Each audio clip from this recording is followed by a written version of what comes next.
তুই আমাকে আশীর্বাদ কর, আমার সন্তানকে তোর চরণ প্রান্তে যেন পৌঁছে দিতে পারি।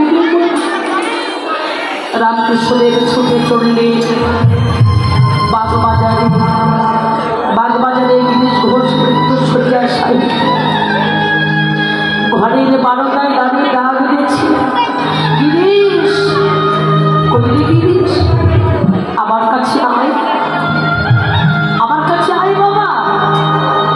হামাগুড়ি দিতে দিতে গুরু চরণ বলে আছাড় খেয়ে পড়েছি। গুরুদেব আমি কিছু আর কাঁদে বাঁচব না।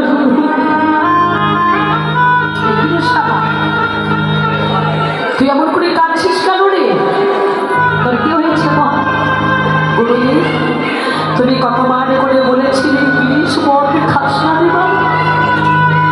আমি গুরুদেব তোমার কথা শুনিনি, তোমার কথা মানি। গুরুদেব আজ মদ পান করতে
কাঁদছিস?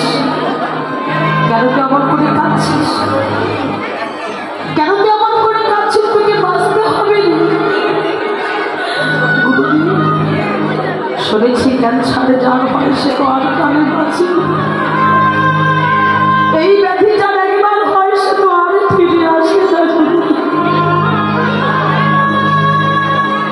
এই জগতে সারা জনম আমার আমারে করে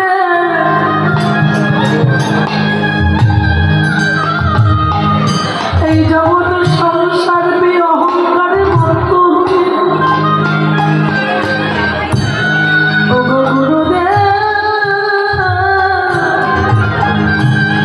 এমন ভজন যুগ জন্ম পেয়ে একবার চেয়ে দেখো যে দেহ তোমার সেবা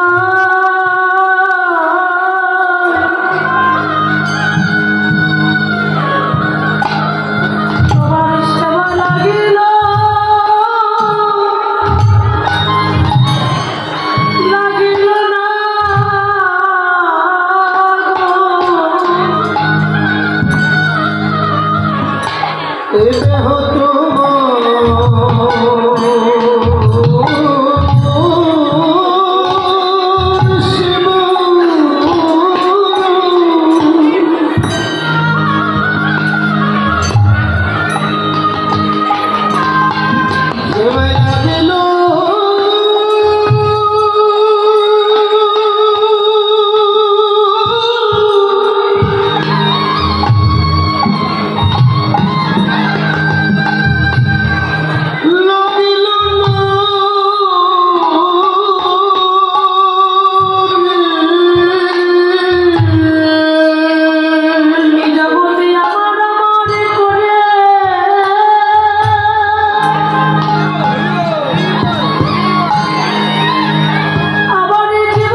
এ দেহ